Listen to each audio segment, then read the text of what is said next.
Just hoping that somehow they're watching or somebody is watching that has seen them. This is a quick picture of them.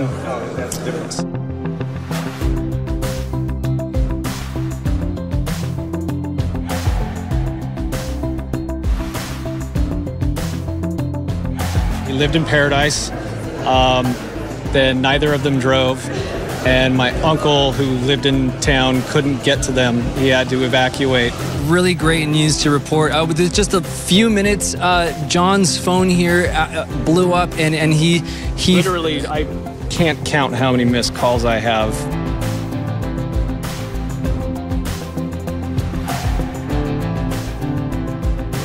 How are you feeling right now, John? Overwhelming joy. Just so ecstatic. Like, didn't know if they were alive, and they're alive. So it just, where's he at? I can't wait. Like, give him a big giant hug, and sure enough, there he is.